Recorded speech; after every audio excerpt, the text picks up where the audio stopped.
respected speaker, and all the participants. You have all made huge efforts in joining us today. On behalf of Dentist Channel Online, we deeply appreciate and offer you our most grateful welcome. I'm Dr. Ashwin from Bengaluru, joining here as moderator for this session. Dear participants, we have now arrived at session 7 of the day. At this juncture, I would like to introduce the speaker for the session, Dr. Saurabh Kamath. He would be sharing his insights on importance of guided bone regeneration in delayed implant placements. Dr. Saurabh Kamath is a renowned oral and maxillofacial surgeon who is currently working as assistant professor in Department of Oral and Maxillofacial Surgery at Government Dental College, Goa. Sir is a fellow of Indian Board of Maxillofacial Surgery and International Board of Certification for Specialists in Oral and Maxillofacial Surgery. Also, he is a founder of South Edge Education. He is he is passionate about sharing his experiences and knowledge on guided bone regeneration and implantology. Sir, we are eagerly waiting to enrich our knowledge with your session. I request you kindly to take over the session and proceed with the session, sir. Thank you. Ashwin, my screen is visible? Not right now, sir. Okay.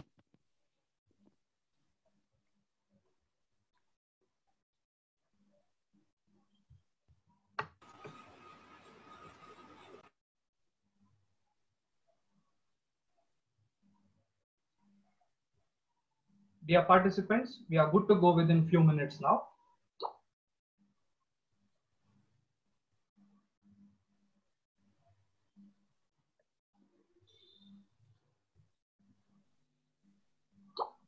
Please share your screen, sir. Okay. Have you clicked share screen, sir? Wait, wait,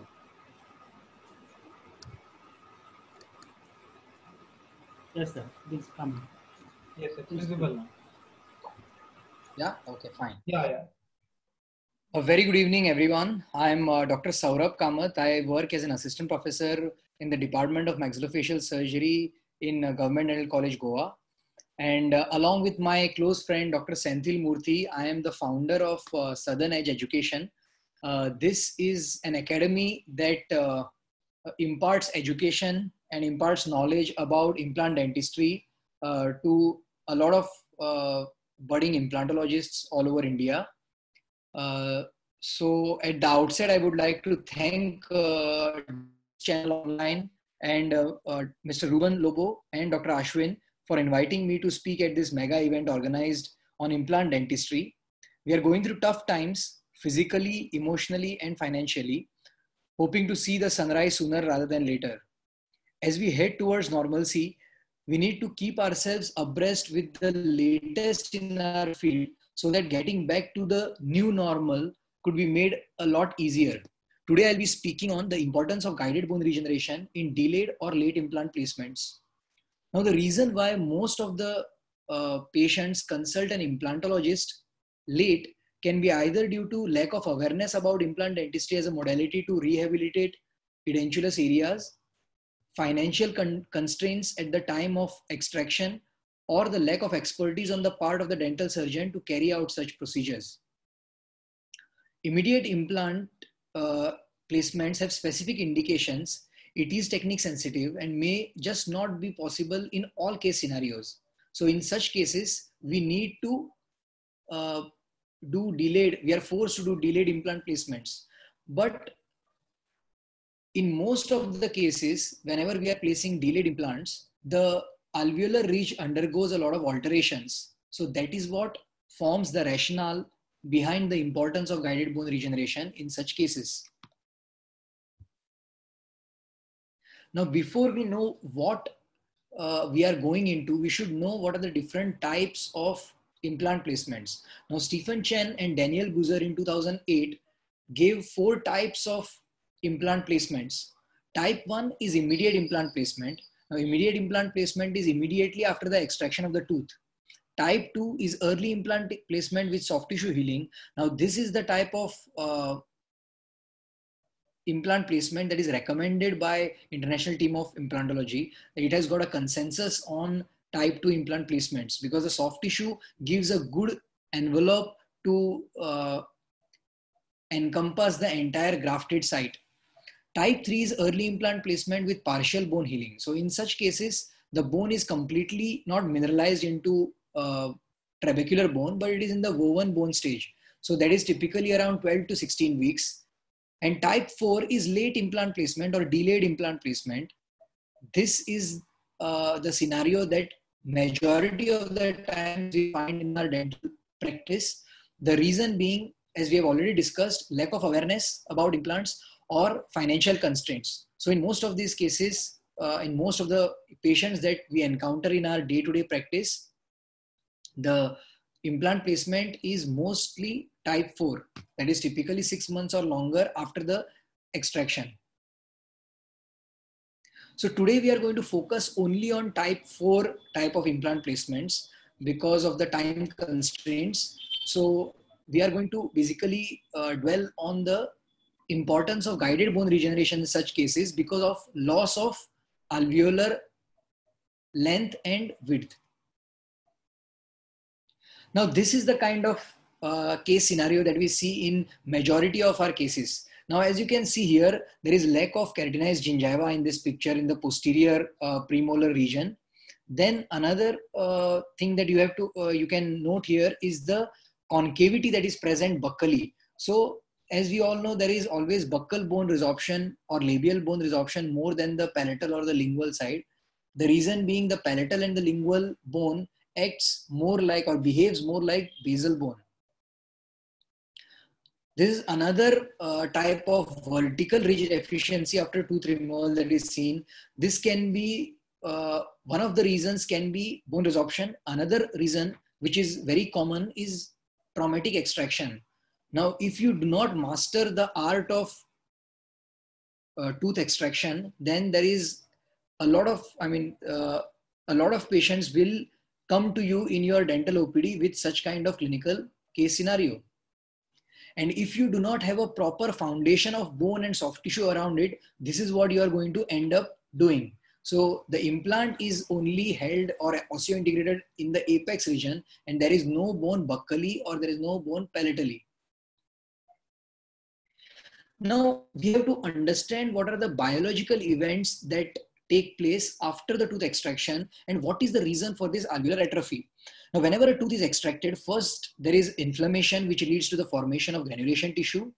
Then there is fibroplasia which leads to provisional matrix formation. Now this provisional matrix basically gives way to woven bone after mineralization.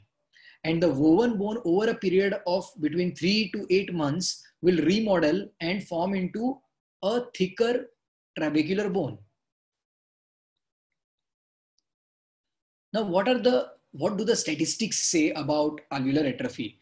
Now, in the first 3 months of a single tooth extraction, there is at least around 2/3 of width reduction, which is around more than 50 to 60% of total ridge resorption buccally that you see. And vertically, there is almost around 20 to 30% of bone resorption. So these changes which occur are basically detrimental to the prosthetically driven implant dentistry that you are going to practice, because if you place the implants in the available bone, then there is all the more reason for it to be placed in a position which cannot be restored. So you need to form this foundation and you need to regenerate bone around the lost alveolar ridge and then only going for implant placement. So just to enumerate, most bone remodeling occurs within the first 6 months of extraction, and more than this, in the first 3 months, there is the 2/3 resorption of the alveolar width. An estimated 40% loss of ridge height and 60% loss of ridge width is seen. And it is the biology of the bundle bone to resorb. So that is the reason why in the anterior aesthetic zone, you find a lot of resorption on the buccal plate. So the center of the ridge is generally shifted palatally or lingually, as we have already discussed. They act more as they behave more as basal bone. That is the reason why you do not see a lot of resorption in the lingual or the palatal bone. The rate of reduction of the residual ridge is around 0.1 millimeter per year for maxilla and 0.4 millimeter per year for mandible after the first 6 months. So the maximum resorption takes place in the first 3 months. Now, what are the other factors that contribute to the alveolar atrophy? Other reasons can be periapical lesions, because the periapical lesion will grow at the expanse of the bone that is present periapically. So it will resorb the bone periapically, and only then it is going to grow in the size, the periapical lesion.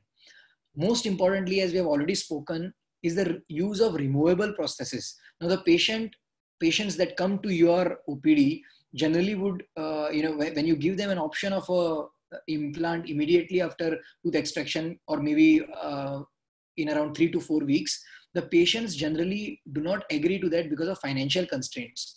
So what I tell you is, it is always, they request you to give them some removable denture till the time they can afford an implant. So in such cases, what happens is the removable prosthesis will give a sustained pressure on the alveolar ridge, and that sustained pressure will lead to fibrous tissue formation below the periosteum and resorption of the alveolar ridge.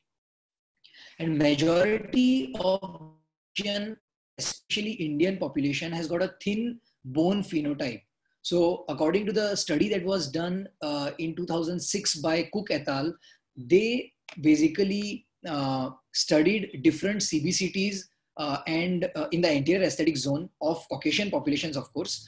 But what they found was a majority of the population has got thin bone phenotype. It does not have thick bone phenotype. So it is less than around 1 to 2 millimeters. So in such cases, it becomes difficult for you to maintain the ridge even after socket preservation, because it is the biology of the bundle bone to resorb. So even if you try to preserve the socket as such, with cases of socket preservation, still there will be some loss of labial bone. And of course, another influencing factor of ridge atrophy is your number of missing teeth. More the number of missing teeth, more is the amount of resorption. Because if you have got teeth on both the sides of the edentulous site, the teeth by themselves will help in maintaining the vertical height of the alveolar bone. But if all the teeth, especially in distal areas, are the teeth are extracted or they have to be extracted, then all what leads to it leads to resorption of the alveolar segment. Now, just to give you an analogy, that whenever now we have basically understood the rationale behind alveolar ridge atrophy. Now, in delayed cases, we know that there will be alveolar ridge atrophy. But in such cases, can we place the implants is the question. So whenever you are placing an implant, which can be compared with any superstructure, for example, a building, you need to have a strong substructure or footing. So the foundation has to be strong when the functional loads are in action. If you do not have a proper foundation, what will it lead to? It will lead the entire structure is going to collapse under pressure. So similarly with implants, if the functional loads exceed the amount of forces that can be withstood, which the implant can withstand, then there is all the more possibility that the implant is going to fail. So such are the cases which we have seen, the implant has been placed in such a position that not even the hard tissue, but even the soft tissue is compromised, and you can see the cervical region of the implant altogether, and it is also integrated only at the apex. Once you reflect the mucoperiosteal flap, what you see is there is no bone around the implant, only the apex embedded into the alveolar bone. And then you have to remove such implants and then graft, and then you have to place the implant probably after 6 months after the graft has mineralized completely. Now, International Team of Implantology recommends minimum width that has to be present for all the implants. So they say that you can place a narrow diameter implant of around 3 to 3.5 millimeters if you have got a width of around 5 to 5.5 millimeters, or even as small, as narrow an implant diameter as 3 to 3.5. Also, you require minimum of 5.5 millimeter, and especially in the anterior aesthetic zone, now the ITI recommends that you need to have 2 millimeters of bone all around the implant, labially as well as palatally. So it's not the old norm that we need to have 1 millimeter of implant around the 1 millimeter of bone around the implant. Now you need to have at least 2 millimeters of labial and palatal bone, especially in anterior aesthetic zone. For a standard diameter implant, that is around 3.5 to 4.5 millimeter diameter implant, you need to have width of around 5.5 to 6.5. And for a wide diameter implant, you need to have minimum of 6.5 to 8 millimeters. Now, if you go back to your dental practice, you go back to your implant practice, and you see all the cone beam CT scans, the widths of all those patients, and compare it compare that to this chart, what do you see? Do you just ask yourself the question that do you think that the patients that we cater to come to you at a stage where there is more than 5 millimeters of implant, more than 5 millimeters of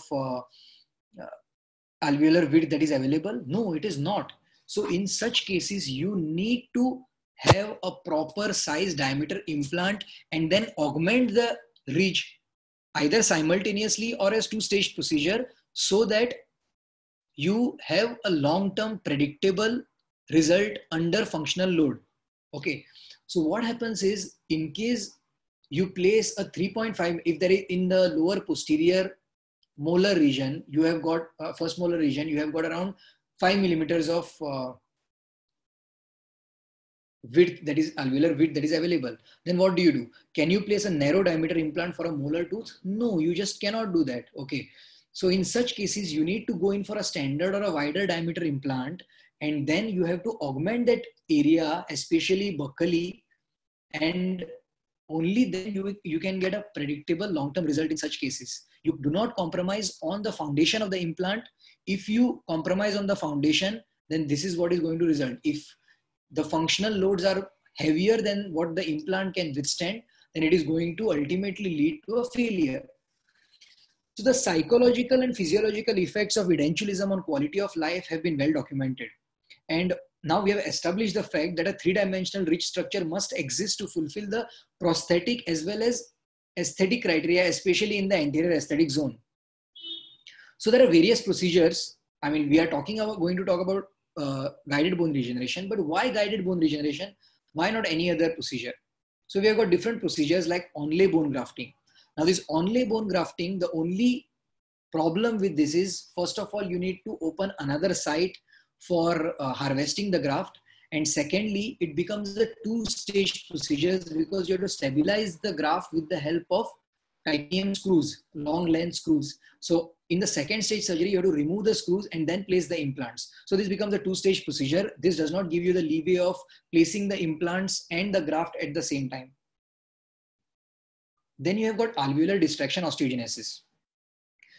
It is a very technique sensitive procedure. Secondly, you cannot place implants at the same time at all. Thirdly, you require high level of patient compliance as far as implant dentistry is concerned in such cases.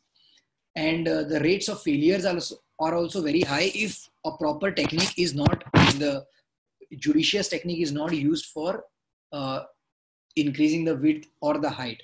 And generally, it does not increase the width as well as the height. So it can only be a unidirectional or single vector alveolar distractor. So what is the solution? The solution that we have is guided bone regeneration. Now, a lot of people may not be very familiar with this term, but guided bone regeneration allows you to place the implant and graft at the same time, or it can also be used as a two-stage procedure, and it is much more forgiving than onlay bone grafting or distraction osteogenesis. So the chances of success of guided bone regeneration are much higher. Now, Melcher in 1976 coined the term guided tissue regeneration. And a subset of guided tissue regeneration is your guided bone regeneration, which is a surgical procedure involving the placement of a cell-occlusive physical barrier membrane between the connective tissue and the recipient site.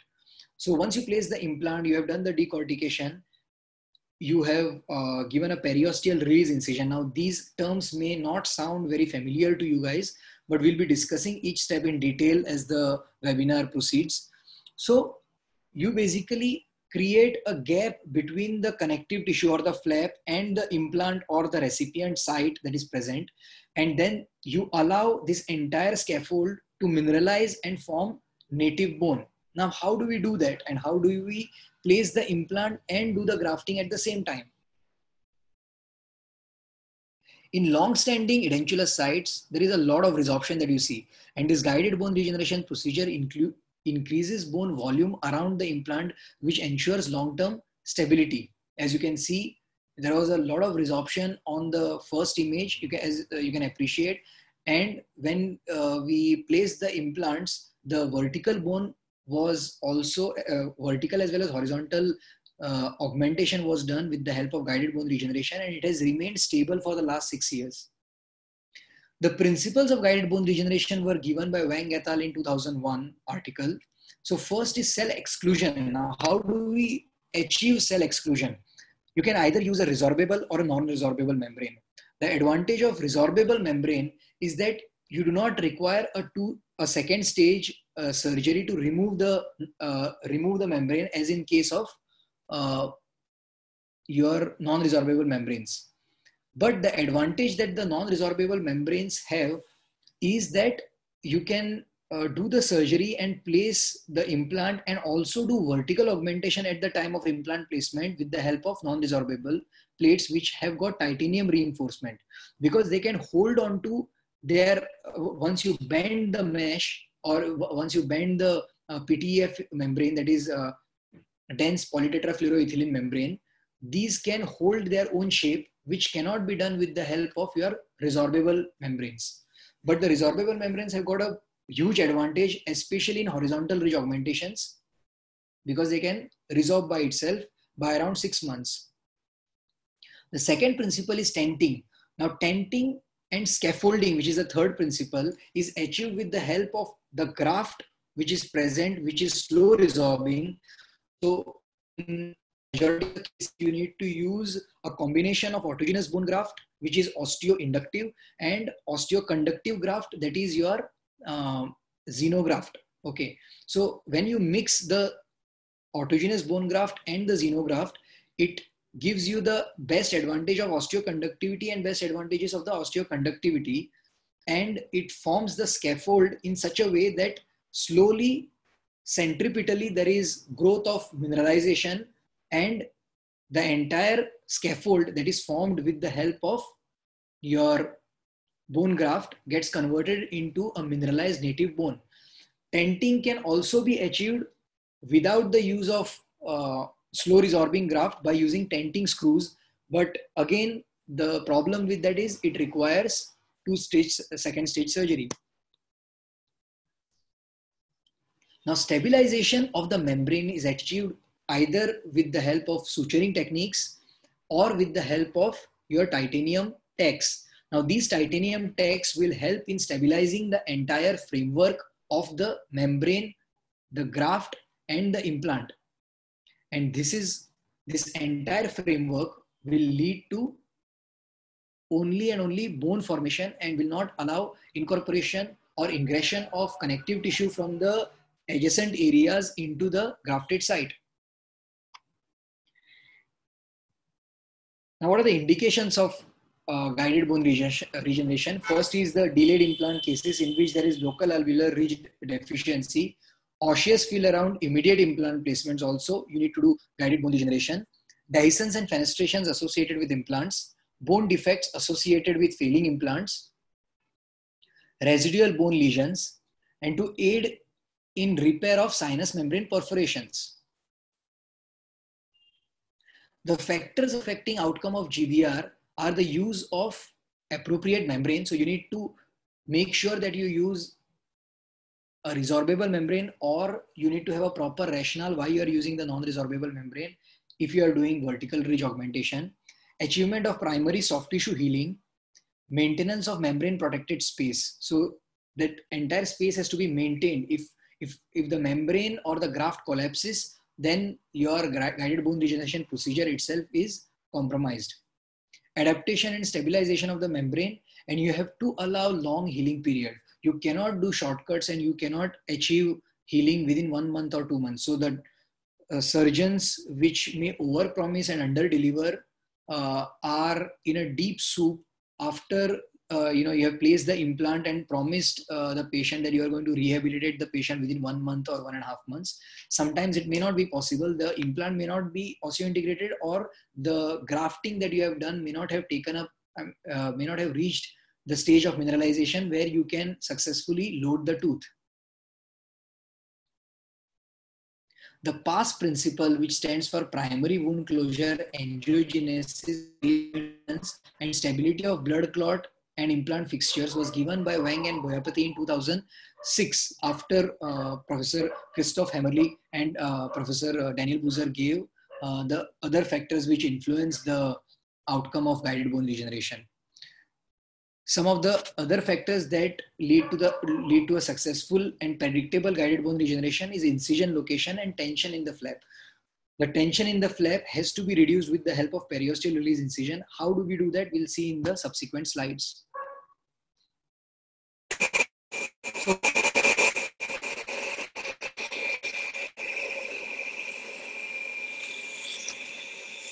whenever you are designing the flap, you need to make sure that your incision, your vertical releasing incisions lie one tooth, which includes one tooth adjacent to the edentulous space, so that you get a proper primary closure and the graft is not directly in close approximation of the vertical releasing incision. So it envelopes the entire graft properly. So this is how you elevate the mucoperiosteal flap. The periosteum should open like a book.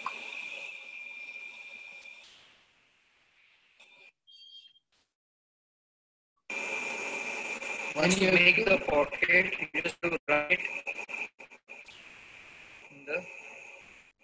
to release the parietal flap.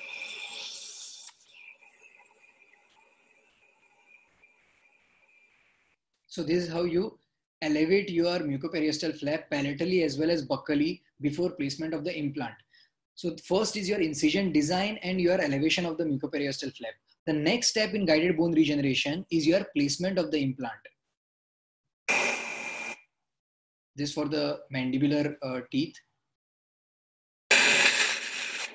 So you start your placement of the implant by first using the pilot drill. Now in this case, we have placed 3 implants. So you will see what is the sequence. So we use the pilot drills, and after that we use the paralleling pins to see if they are exactly in the position that we desire them to be in. Then this is called bone sounding.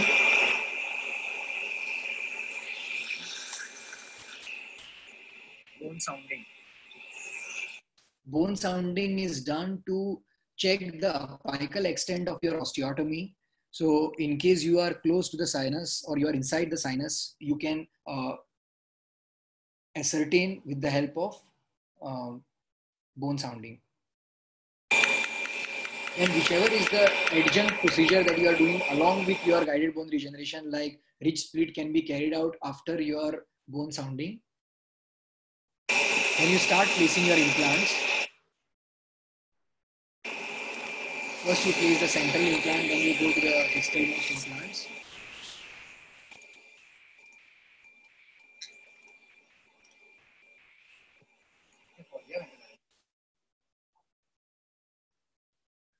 Now, as you can see, there is expansion of the ridge as well as the placement of the implant is almost complete. This was just taken before the last distalmost implant was placed.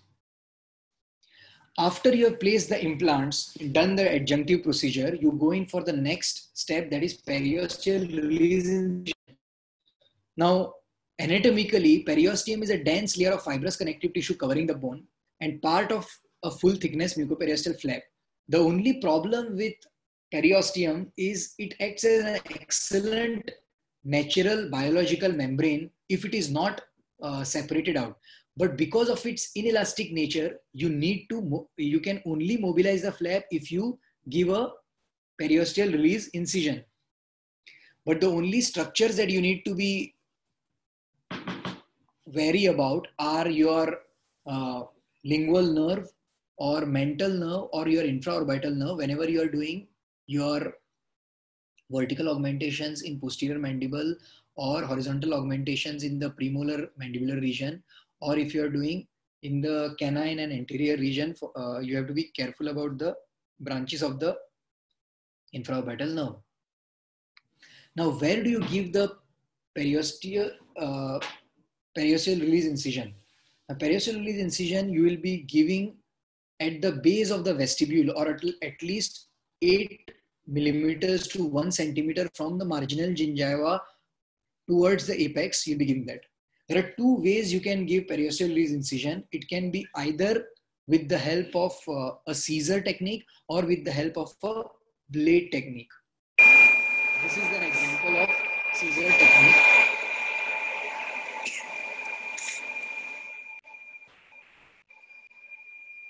So you form a pocket between the periosteum through the periosteum.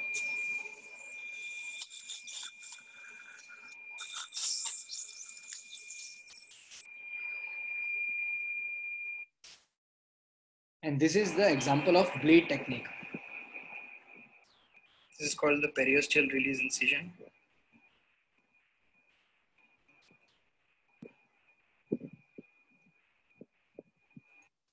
Now, once you have the periosteum has been scored and got a good mobility of the mucosa for us to get a tension-free primary closure. Now, as you can see in the left-hand side corner picture, that we try to see the mobility of the flap before we know that the periosteal release incision is done meticulously. There will be a lot of bleeding that you will encounter when you are doing periosteal release incision, but just with the help of pressure and with time, it is going to completely stop. Another important thing that you can do is you can collect this blood and mix it with the graft when you are doing grafting procedure. Now, what biomaterials have to be used, and how do you prepare the graft? Firstly, never use a single biomaterial. So you have to mix it with a slow resorbing graft. If you are using autogenous bone graft alone, you should not do that.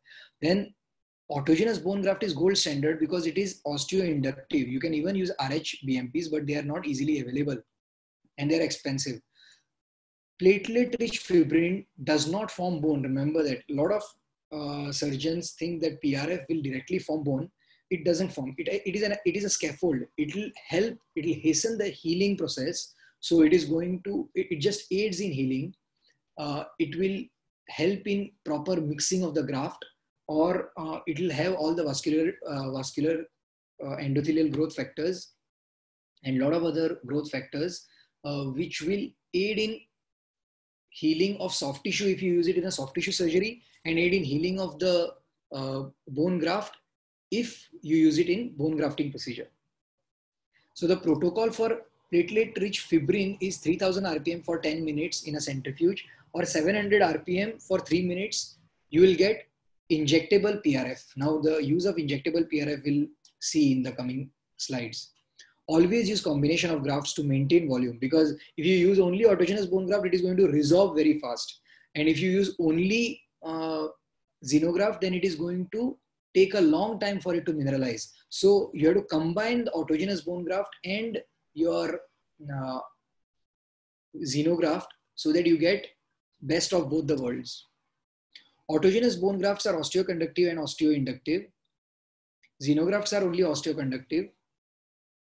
So you can compromise on the implant system, but never compromise on the biomaterials. Remember that. because those are the materials that are going to actually regenerate your alveolar bone. This is IPRF. Now once you have used the IPRF, how just see how it forms into a proper. This is how you can harvest. This is how you can harvest locally the bone with the help of a bone scraper.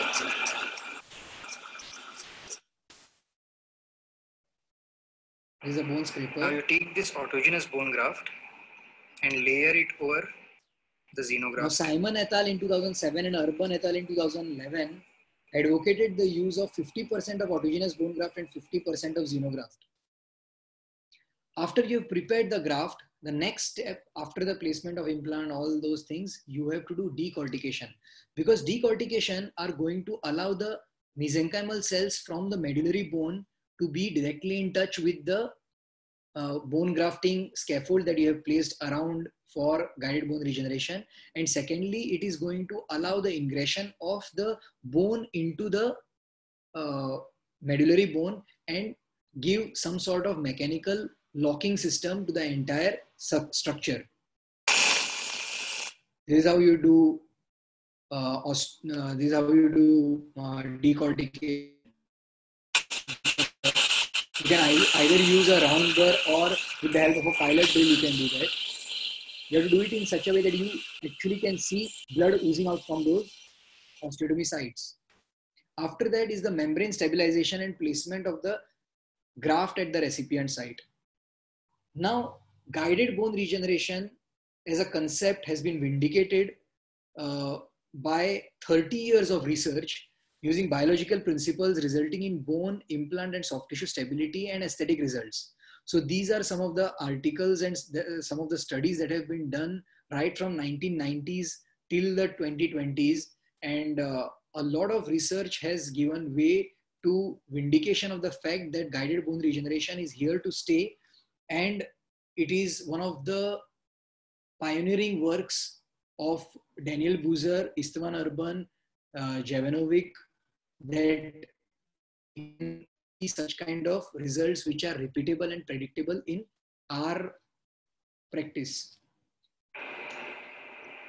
Now, stabilization of the membrane can be done either with the help of titanium tacks or with the help of suturing techniques.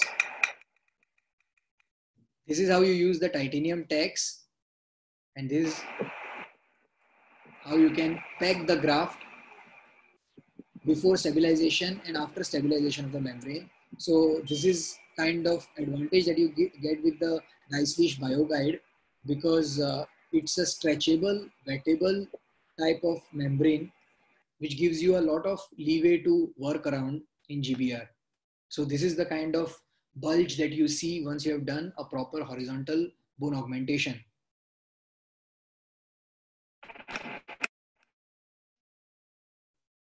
This is another picture demonstrating the use of titanium tacks. And the graft has been placed, and then palatally it is sutured, or you can even use titanium tacks palatally to stabilize the entire thing and get this entire bulge. So as you can see in this cone beam CT post-operatively, that if the guided bone regeneration was not done, only a thin rim of buccal bone would have remained. But after guided bone regeneration, you see the kind of buccal bone that you have developed around the implant. So this procedure will ensure success of these implants. Now, another way, rather than using your titanium tacks, what you can do is you can use your sutures. Now, this is a technique that has been described by me and my colleagues from Goa Dental College and Hospital. This is called a SOFRA technique, and it has been published in the Journal of Oral Implantology, which is the official publication of American Association of Implant Dentistry recently, for stabilization of membranes. Now, this is the post-operative that you can see, the kind of buccal augmentation or labial augmentation that you can get, without which the implant surface would have otherwise got exposed. And the last step, and one of the most crucial steps of guided bone regeneration, is your flap closure. The type of suture material you use may be either a PTFE suture, a nylon suture, or even a vicryl suture. The most important key element here is maintenance of the keratinized gingiva. And secondly, you have to do dual zone suturing. First, you have to go in for horizontal mattress sutures. And once the everted margins are formed, you have to give interrupted sutures or locking sutures, whichever is your choice.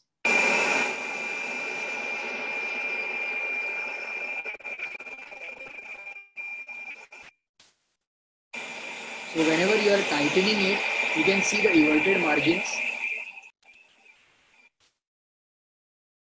And then you can see a proper closure of the grafted site. Now this is a case of delayed implant placement. We'll just brush through these. Now here you can see there is hardly any bone, around 3.9 millimeters or 2.7 millimeters of width that is available. And if you can compare the provisional prosthetic component that we have added, which is radio opaque, just to see the implant position, just to plan the implant position, you can see there is a huge concavity on the labial aspect. So guided bone regeneration was mandatory in this case. You can see the concavity labially. So you place the implant, do decortication, stabilize the membrane, mix it with PRF and make sticky bone, mix the autogenous bone graft and the xenograft, and you see the kind of bulge that is seen in this picture. If you use a local membrane, which is not stretchable and which will resorb, a collagen membrane will resorb within 2 or 3 weeks, it will not stretch, it will not encompass, and your entire GBR procedure will be compromised, as compared to BioGuide or any kind of Krios membrane, a proper type 1 collagen membrane, which is porcine derived, which is going to give you this kind of wettability, and it will encompass the entire edges of the guided bone regeneration area. So post-op 6 months, you can see the amount of keratinized gingiva. It is more than around 3 millimeters. And a core biopsy was taken in this stage, which vindicated our stand that with the help of proper biomaterials, we can achieve bone regeneration, which is similar to the native bone structure. This post crown cementation after 6 months, and after 23 months post-op, a CBCT was taken to see the labial bone. And as you can see here, earlier we were around 2.7 millimeters, and now you can see the amount of bone that is available around the implant. So this is an evidence of regenerated bone around the implant.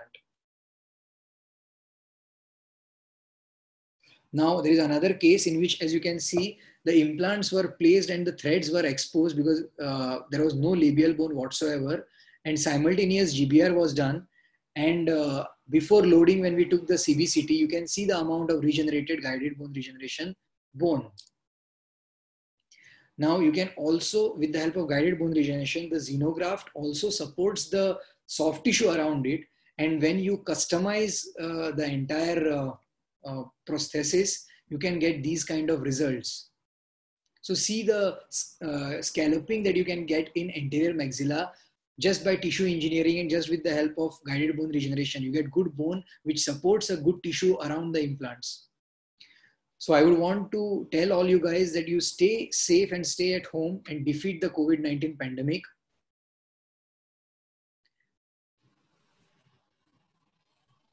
Stay inside, even in implantology, stay inside your area. That is, you have around 3 millimeters of keratinized gingiva around the implant and 2 millimeters of bone around the implant. So the take home message is every step counts. You need to have a tension-free closure, never compromise on the choice of biomaterials. And with present day techniques, it is possible to regenerate the osseous tissue predictably when the principles and concepts of guided bone regeneration are followed meticulously. I would like to thank my mentor, my guide, Dr. K. Shankar from Mahatma Gandhi Postgraduate Institute of Dental Sciences, Pondicherry, my current mentor and Professor Dr. Vikas Dupar and Professor Dr. Francis Akara, who helped me in my day-to-day practice. institutional practice. My prosthodontist, Dr. Ashwin Mysore, and my close friend and my colleague in Southern Edge Education, Dr. Senthil Murthy, and my entire team of surgeons, which helps me in documenting and which always inspires me to work harder in implantology.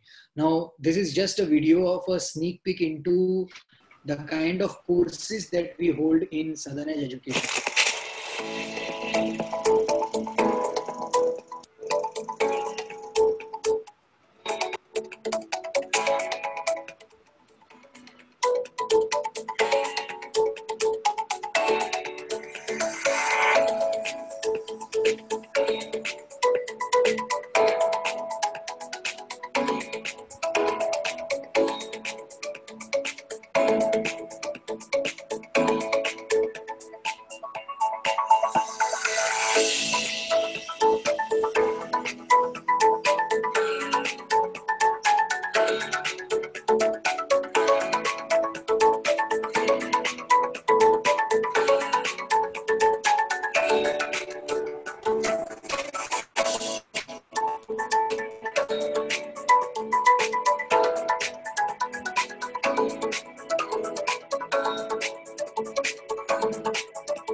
Tough times never last, but tough people do. Remember that. Now you can reach me and you can ask me questions on southernedgeeducation@gmail.com. You can mail me on kamad.saurabh@gmail.com or contact on my mobile, only WhatsApp, because I do not generally pick up calls which are not stored in my mobile. And you can also, see our YouTube channel, that is Southern Edge Education, and you can see a lot of educational videos on sausage technique, on Khoury technique, on sinus lifts and immediate implant placements. A lot of videos that you can see and you can learn from. So I would like to take any questions from all the participants who have been patiently listening to my talk. Yes.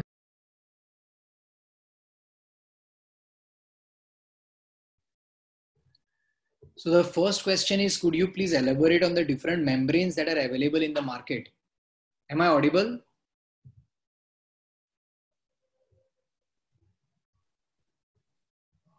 Hello. Am I audible? Yeah, Ruben, you're audible. No, I'm Dr. Saurabh. Yes, sir. You are audible. Please continue. Yeah. So first question is, could you please elaborate on the different membranes that are available in the market? Now, there are various membranes that are available from resorbable and non-resorbable. The resorbable membranes, which I use generally for horizontal bone ridge augmentation, are your BioGuide membrane, which is porcine derived from Geislich biomaterials. Then you can even use a Krios membrane that is marketed by Noble Biocare. Then there is a Jensen membrane that is, I think, by Botis. Then there is one more membrane called ACE membrane by ACE Surgicals, United States. So these are the various, they're more or less the same, I would say, but I prefer BioGuide because BioGuide is more stretchable than a lot of other membranes that I've used. So that gives me a leeway and it encompasses the graft at the edges pretty well. In non-resorbable membranes, which I use only for vertical ridge augmentation, we have dense polytetrafluoroethylene membranes by a company called Cytoplast. And even now, Geislich has started marketing titanium reinforced DPTFE membranes. So these can be used for vertical augmentation. But to start with, I think I would advise you to go in only for horizontal ridge augmentation. Okay, sir. Thank you so much for answering that question. So the next question is, what do you suggest implant processes or surgical driven? Please put some light on basal implantology, if it is a game changer or not. Basically, I am a conventional implantologist, so I do not have much knowledge about basal implantology. The basic difference between basic implantology and conventional implantology is, in conventional implantology, you have got osseointegration, which is a biological bond that forms between the titanium surface of the implant and the native bone. And in basal implantology, it is osseo-fixation. So unless and until you do not load these implants within 72 hours, the longevity of these implants is very much doubtful. So I'm not the right resource person for basal implantology. There may be many other people who will be speakers in basal implantology, but overall, if you see the predictability of a result and the kind of results that can be given with conventional implantology, I do not see the aesthetic results, especially in anterior aesthetic zone, can be matched by any other technique other than conventional implantology and bone regeneration with the help of GBR. Okay, thank you, sir. The next question is by Dr. Sheila. What is the fate of bone graft if it is not loaded? So is there any influence of loading on the grafting procedures? Absolutely. So if you can go through a book by Thomas Linkevicius called A Zero Bone Loss Concept, in that also it is mentioned that whenever you are placing an implant, you have to make sure that you place at least 2 millimeters below the crest. So whenever you see a CBCT, you have to make sure, suppose it shows you around 13 millimeters of bone, you have to keep 2 millimeters for submergence and 2 millimeters for safety distance from any vital structure that is around. Secondly, if you have done the bone grafting with only autogenous bone graft, you have placed the implant, or you have done two-stage procedure where you have done only bone grafting with the help of either Khoury technique or sausage technique and not placed the implant at all. Remember that if you have not mixed it with a slow resorbing xenograft, it is going to completely resorb. So loading always helps in maintaining the volume of the graft. So you should not wait indefinitely, but of course, if you have placed, you have done the grafting procedure probably today, then you have to load it probably after around 8 months or a year, or maybe 1 year, 2 months or 3 months, not more than that. The more you wait, it will help in mineralization, but once it mineralizes, if it does not have enough force functional loads on it, it is going to resolve, because it is just like disuse atrophy. If you do not use a part, it is going to lead to atrophy. Okay, sir. Thank you, sir. The next question is from Dr. Deepali. Is split ridge technique mandatory for grafts? So throw some light on split ridge technique, sir. No, see, ridge split technique is basically done if you have got a ridge width of at least around 3 to 5 millimeters. If you have got less than 3 millimeters, it does not become a predictable procedure. So in such cases, guided bone regeneration directly helps. But do not think that guided bone regeneration and ridge split are, can be done. I mean, if you are doing ridge split, you cannot do guided bone regeneration, or if you do guided bone regeneration, you need not do ridge split. Remember that whenever you are splitting a ridge, it is going to increase the medullary space between the cortical plates, buccal as well as the lingual or buccal or the palatal. So in such cases, the bone regeneration and the quality of bone that is formed is much better than in the guided bone regeneration. Guided bone regeneration is a much more technique sensitive and much more difficult procedure as compared to ridge split techniques, because ridge split has got a lot of kits which help you in getting the ridge split, but especially in the posterior mandible region, do not expect the ridge to split as nicely as in anterior maxilla or posterior maxilla. So, considering all these facts, they can be used separately and they can be adjunct to each other. So, GBR and ridge splits are basically complementing technique which help in bone regeneration and increasing the width of the alveolar bone. Okay, sir. Thank you. So the next and final question would be from Dr. Amit. Which is the best synthetic bone graft that you would prefer? See, I personally use synthetic bone graft, which is a NovaBone putty, only and only in case of indirect sinus lifts. There is no other indication, according to me, for a synthetic bone graft, because synthetic bone graft generally, is a scaffold that completely resorbs over a period of time. So that is the reason why I do not use only synthetic bone graft in majority of my cases. I use a combination of a xenograft, that is a BIOS or any kind of xenograft that you get. BIOS is more standard and has got more than 900 publications to support and substantiate its use. But I use a combination of autogenous bone graft and xenograft. I do not use xenograft as a standalone entity. I always mix both of them, as has been suggested by Simeon and Istvan Urban, that only a combination of a graft is going to give you the best of the results.